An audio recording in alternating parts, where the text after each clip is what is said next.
तो ये आपको बताएं कि बीजेपी और टीएमसी के बीच किस तरह से जुबानी जंग चल रही है, लेकिन उससे पहले जो तस्वीर बंगाल से अभी आई कुछ देर पहले, वो तस्वीर बहुत खास है।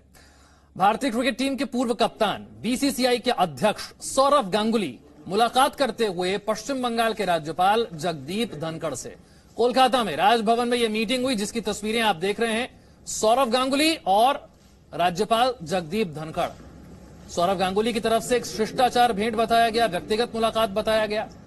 जगदीप धनखड़ कह चुके हैं कि 2021 ये बंगाल को बदलने का एक बहुत बड़ा मौका है, अवसर है। ये मीटिंग बहुत खास, ये तस्वीरें बहुत खास हैं। तो पश्चिम बंगाल में विधानसभा चुनाव में अभी 4 से 5 महीने का वक्त है, लेकिन सर्दी के इस मौसम में चुनावी राजनीति गर्मा गई। बीजेपी ममता बनर्जी के घर में सेंधमारी करने में जुटी है, तो दूसरी तरफ टीएमसी अपनी किलेबंदी मजबूत करना चाहती है। शहनाज के इस खेल में जुबानी जंग तेज है। टीएमसी रास्ता रोको राजनीति पर उतर आई है, तो बीजेपी ने भी कह दिया है कि हाथ पैर इस्तेमाल करने के लिए उकसाया ना जाए।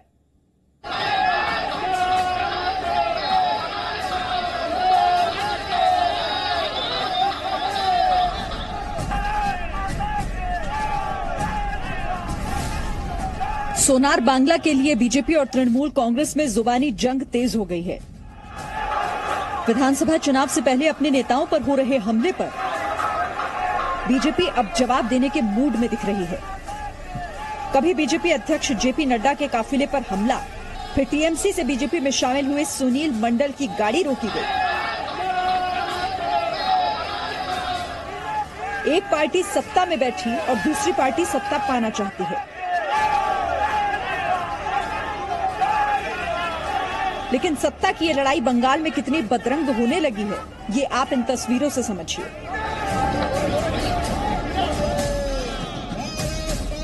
सड़क पर संग्राम के बाद राज्य के बीजेपी अध्यक्ष दिलीप घोष ने सत्तारूढ़ तृणमूल कांग्रेस को हिंसक बर्ताव पर पलटवार की चेतावनी दी। আমার উপরে 40টা কেস দিয়ে দিয়েছে, আমি কি ডাকাতি করেছি? তার তো একটা চড় মারিনি। যেদিন সত্যি সত্যি মারতে আরম্ভ করব, बैंडेज माथा जाएगा पावे ना क्यों? दक्षिण 24 परगना में एक रैली के दौरान दिलीप घोष यही नहीं रुके, उन्होंने टीएमसी नेताओं को दवा लेने की भी सलाह दे डाली। उन्होंने बोललेन যে আমাদের ঝান্ডা লাগাতে দেয় না, আমাদের মিটিং করতে দেয় না, আমাদের কোন বিজেপির মিটিং এ গেলে ভয় দেখায়, চমকায়। তাহলে এটা কি ভারতবর্ষের বাইরে না পশ্চিমবঙ্গের বাইরে? বাংলাদেশ হয়ে গেছে নাকি? বিজেপি গেলে চমকাবে আর 4-5 মাস পরে নবান্নে বিজেপির মুখ্যমন্ত্রী বসবে। এটা যারা স্বীকার করতে পারছে না, হজম করতে পারছে না, আমি বলছি হোমিওপ্যাথি ওষুধ খান আপনারা, আমাদের কোনো টেনशन नहीं। दिलीप घोष ने चेतावनी दी तो तृणमूल कांग्रेस कहां पीछे रहने वाली थी। टीएमसी नेता मदन मित्रा ने भी ऐलान कर दिया कि जो मुख्यमंत्री ममता बनर्जी से टकराएगा वो चूर चूर हो जाएगा। वो लोग मार दंगा करने के लिए तैयार हो रहे हैं। जो ममता से टकराएगा वो चूर चूर हो जाएगा, और हम लोग भी लड़ाई के लिए तैयार है, लेकिन वो रोज टुक टुक टुक टुक करके क्यों? कब लड़ेंगे, कहाँ लड़ेंगे, टाइम बता दीजिए। एक दिन हो जाए कौन माँ का दूध पिया है और कौन माँ का दूध पिया नहीं। इतना घमंडी मत हो, इतना घमंडी मत हो अपनी बुलंदी पर। मैंने सितारों को गिरते हुए देखा। टीएमसी ने आरोप लगाया है कि बीजेपी नेता भड़काऊ बयान देकर बंगाल का माहौल खराब करने की कोशिश कर रहे हैं। टीएमसी ने दिलीप घोष के खिलाफ कानूनी कार्रवाई की भी मांग की। जब बड़े नेता एक दूसरे को इस अंदाज में ललकारेंगे तो फिर कार्यकर्ताओं को कैसे समझा पाएंगे? इसीलिए इस तरह से बंगाल की राजनीति में रास्ता रोको राजनीति जारी है। इस वक्त हमारे साथ बातचीत के लिए पश्चिम बंगाल बीजेपी के अध्यक्ष दिलीप घोष जुड़ गए हैं। बहुत बहुत शुक्रिया दिलीप जी, जी न्यूज के लिए आपने वक्त निकाला। बंगाल में चुनाव है, आप पर बहुत बड़ी जिम्मेदारी है, और मैं शुरुआत आपसे बंगाल में हो रही राजनीतिक हिंसा के सवाल से करना चाहूंगा। सर, आपका बयान मैंने देखा, जहां आपने कहा लगातार कार्यकर्ताओं पर हमले हो रहे हैं। आपने कहा कि अगर हमें मजबूर किया गया हाथ पैर चलाने के लिए तो बैंडेज कम पड़ जाएंगे। तो दूसरी तरफ से टीएमसी के नेता बयान दे रहे हैं कि जो ममता से टकराएगा वो चूर चूर हो जाएगा। तो सर, सवाल यह है कि बंगाल में अब चुनाव कैसे लड़ा जाएगा, लोकतंत्र से या लाठी तंत्र से? देखिए, बंगाल में चुनाव घोषणा होते ही लोगों का मन में प्रश्न आता है, लोग पूछते हैं कि दादा वोट डाल पाएंगे क्या? मुझे आश्चर्य लगता है, पूरा देश में चुनाव होता है, कहीं इस प्रकार प्रश्न नहीं आता है, केवल बंगाल में क्यों आता है? आप देख लीजिए, लोकसभा चुनाव हो गया, बंगाल के बाहर 500 सीट में चुनाव हुआ, एक ईंटा पत्थर नहीं, कोई आवाज नहीं, न एफआईआर, न रिगिंग, न रिपोलिंग। वेस्ट बंगाल में 42 के 42 सीट पर मारपीट हुई, मर्डर हुआ, लोगों ने हाईवे जाम किया, बूथ में ताला मार दिया कि सेंट्रल फोर्स चाहिए, नहीं तो निष्पक्ष चुनाव नहीं होगा। और अभी एक बार फिर चुनाव का वातावरण बन रहा है, तो लोगों का मन में यही प्रश्न आ रहा है। पंचायत चुनाव में 34% सीट में नॉमिनेशन करने देते हैं, गुंडा पुलिस मिलकर के रोकते हैं लोगों को। अभी भी 118 कॉर्पोरेशन और म्यूनिसिपैलिटी का चुनाव 1.5 साल से लंबित है, जबकि कश्मीर में चुनाव हो गया, राजस्थान, आसाम, हैदराबाद में हो गया, बंगाल में चुनाव नहीं हो रही है। ममता बनर्जी चुनाव से डरती है, बिना हिंसा के जीत नहीं सकते हैं, अगर हिंसा करते हैं तो अगले चुनाव हार जाएंगे, इसलिए चुनाव से दूर रह रहे हैं। और इसलिए इस प्रकार एक भय का वातावरण बना करके लोगों को मजबूर करेंगे घर में रहने के लिए, और वो वोट को लूट करके फिर दोबारा सरकार बनाएंगे। इसी मनसा से आगे बढ़ रहे हैं, इसलिए इतना केसेस, मर्डर, खून, ये सब हो रही है। हमने देखा कोलकाता बीजेपी के दफ्तर में सुनील मंडल, जो अभी अभी टीएमसी से बीजेपी में शामिल हुए हैं, जब वो वहां मीटिंग में हिस्सा लेने के लिए पहुंचे, उनकी गाड़ी रोक ली गई, वहां पर धक्का मुक्की, पुलिस की मौजूदगी में ये सब कुछ हो रहा था। ठीक वैसा ही जो पिछले हफ्ते शुभेंदु अधिकारी के साथ हुआ। क्या ऐसा ही चलेगा चुनाव तक?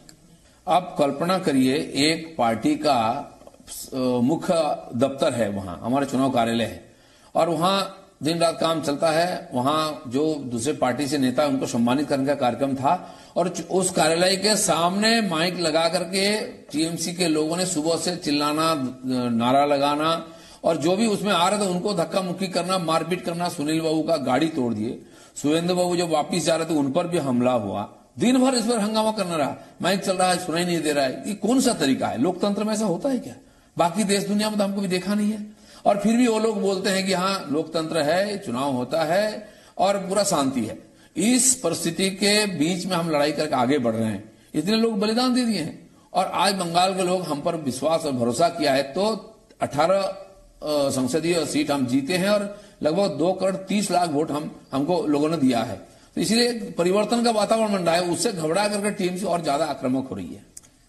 तो ममता दीदी को आप लोगों ने परेशान कर दिया ना, मतलब रणनीति आपकी ऐसी है। चुनाव से पहले बड़े बड़े नेता टीएमसी छोड़कर बीजेपी में आ रहे हैं, ममता दीदी परेशान हो गई हैं, खींच निकाल रही है क्या अपनी? नहीं, देखिए एक आश्चर्य की बात है, एक सरकार है पूर्ण बहुमत में, 294 में से 211 सीट उनको मिला, और दूसरे सीट पार्टी से 10-15 विधायक को तोड़ के लाए। सीबीआई का क्या बोले, एनडीपीएस केस, पुलिस का केस डरा धमका के लाए हैं। तो उन पार्टी से लोग क्यों भाग के आ रहे हैं? एमपी आ रहे हैं, एमएलए आ रहे हैं, मंत्री आ रहे हैं, और नीचे के पार्षद से लेके पंचायत तक सब लोग भाग रहे हैं। ऐसा एक पार्टी सत्ता में होते हुए क्यों लोग पार्टी छोड़ते हैं? हमारे पार्टी में 3 सांसद ज्वाइन किए, जो उस समय सिटिंग एमपी थे, माननीय मुकुल बाबू, सौमित्र खान, अनुपम हजरा। ये लोग लोकसभा से रिजाइन देकर बीजेपी में शामिल हुए थे, और उस समय भाजपा यहां केवल 2 एमपी और 3 एमएलए थे। तो ऐसा एक सत्ता में रहे हुए पार्टी पूर्ण बहुमत का क्यों छोड़ रहे हैं? ये हमारे इसमें क्या कसूर है? ममता बनर्जी को सोचना चाहिए कि उनकी पार्टी में इस प्रकार परिवेश नहीं है कि कोई सज्जन व्यक्ति वहां टिके। कोई पार्टी के अंदर लोकतंत्र नहीं है, और बंगाल में भी वही हाल है। तो वहां छोड़ छोड़ कर लोग भाग रहे हैं, और जब तक कोई विकल्प नहीं था, लोग क्या करें, मजबूरी में हुई थे। आज उनको लग रहा है कि बेहतर विकल्प बीजेपी है, जिसके द्वारा बंगाल का परिवर्तन और विकास हो सकता है, तो लोग वहां से यहां आ रहे हैं। तो उनको आप रोक के नहीं रख पाते हैं विचारधारा से, प्यार से, तो उसका ऊपर आक्रमण करेंगे, मारपीट करेंगे, गाड़ी तोड़ेंगे। कहां तक हो सकता है लोकतंत्र में इस प्रकार परिस्थिति? यानी चुनाव तक यही सब चलेगा क्या? मतलब कानून व्यवस्था संभल नहीं रही है, या फिर ये अराजकता की स्थिति पैदा की जा रही है? सच्चाई क्या है? नहीं, ये तो जो सरकार यहां है उसकी ये पॉलिसी बन गई है। लोकतंत्र से जीत नहीं सकते हैं वो लोग, इसीलिए जबरदस्ती मारपीट, खून खराबा करके, डरा धमका करके जीतना चाहते हैं। हिंसा इनकी पॉलिसी बन चुकी है राजनीति करने की। और ये कोई नई बात नहीं, बंगाल में कम्युनिस्टों ने इसकी शुरुआत की। आप देखिए, जहां जहां कम्युनिस्टों का राज था, त्रिपुरा, केरल और बंगाल में हमेशा हिंसा रहा चुनाव राजनीति के साथ। और वही लोग आज उस सीपीएम खत्म हो गया तो टीएमसी में आ गए। ये पेशेवर खूनी है। कांग्रेस के, जब कांग्रेस और सीपीएम का राज में कांग्रेस विरोधी था, लोगों का हाथ काट दिया गया, लोगों का जीभ काट दिया गया, जिंदा काट के जला दिया गया। ये घटना जो लोग किए थे, आज वही आकर के हमारे कार्यकर्ताओं का हाथ पांव काटते हैं, तोड़ते हैं। काल एक कार्यकर्ता का आंख उखाड़ लिया गया। तो ये जो भयंकर हिंसा, तालिबानी हिंसा है, ये बंगाल में लगातार चल रहा है और बाकी कानून व्यवस्था की नामो निशान नहीं है। आप देखिए पूरा देश में कहीं टेररिस्ट एक्टिविटी नहीं है। बंगाल में है, 10-10 टेररिस्ट पकड़े गए पिछले महीना में अलग अलग जिलों में से, मुर्शिदाबाद में, बीरभूम में। ऐसा ब्लास्ट हो रहा है, कारखाना में ब्लास्ट हुआ, 8 लोग मर गए। आपको मालूम होगा नॉर्थ 24 परगना में पिछले महीना ब्लास्ट हुआ, 2 महीना पहले ब्लास्ट हुआ, इतना ताकतवर हुआ। गंगा का इस पार ब्लास्ट हो, उस पार बिल्डिंग का ग्लास टूट गया, गाड़ी का ग्लास टूट गया। मतलब कितना भयंकर ब्लास्ट हो रहा है। खागड़ागढ़ का सब जानते हैं, धुलागढ़ का सब जानते हैं। सांप्रदायिक हिंसा जगह जगह हो रहा है और 1000 किलोमीटर जो बॉर्डर है बांग्लादेश के साथ, अभी भी बारबेडर का बेड़ नहीं लगी है, क्योंकि सीपीएम भी नहीं चाहती थी, टीएमसी भी नहीं चाहती है कि बांग्लादेश से घुसपैठिया आए, रोहिंग्या आए और वोटर बनकर उनको जिताए। तो ये पूरा देश आज यहाँ की राजनीति के कारण खतरे में है, देश की सुरक्षा खतरे में है। खाली बंगाल असुरक्षित नहीं है, पूरा देश आज असुरक्षित है। देखिए, बार बार आप कहते हैं मां माटी मानुष का नारा, जो ममता दीदी का नारा था वो उससे कट गई है, वो तो टोलबाजी और तुष्टीकरण में बदल गया। लेकिन क्या ये नारा बीजेपी ने अपना लिया? क्या बंगाल विजय की जो रणनीति है बीजेपी की, वो वही नारा है, मां माटी मानुष? नहीं, हम उनके नारा हम क्यों ले? वो तो जय बंगला भी नारा लगाए हैं, जो बांग्लादेश का नारा है। बांग्लादेश को बोलते हमारे नारा कैसे उसे चले गए? क्योंकि वो बंगाल को भारत से तोड़ करके बांग्लादेश का मिलाना चाहते हैं, पश्चिम बांग्लादेश बनाना चाहते हैं। लेकिन भारतीय जनता पार्टी पूरा देश में एक संगठन के नाते है, उनकी केंद्र की सरकार है, 10-15 राज्यों में हमारी सरकार है, विकास ही हमारा एजेंडा है। माननीय प्रधानमंत्री जी ने जो नारा दिया, सबका साथ सबका विकास, अब सबका विश्वास में परिणत हो गया है। उस विकास यात्रा में बंगाल को हम शामिल करना चाहते हैं और टीएमसी उसके साथ स्पर्धा नहीं कर पा रही है और इनकी राजनीति केवल पार्टी के लोगों के अंदर विकास।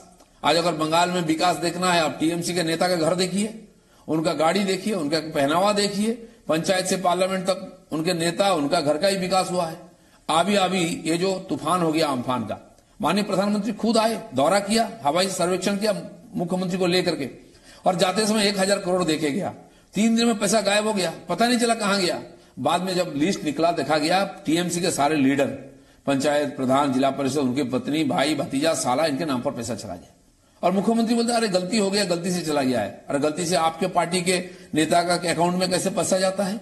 इस प्रकार भ्रष्टाचार एकदम भरा हुआ है, डूब गया है सरकार। लोगों की विश्वास टूट चुकी है। लोग अगर भाजपा की तरफ रुख कर रहे हैं तो दोस्त उनकी है और तब हिंसा में उतारू हो जाते हैं। बहुत बहुत शुक्रिया दिलीप घोष हमसे बातचीत करने के।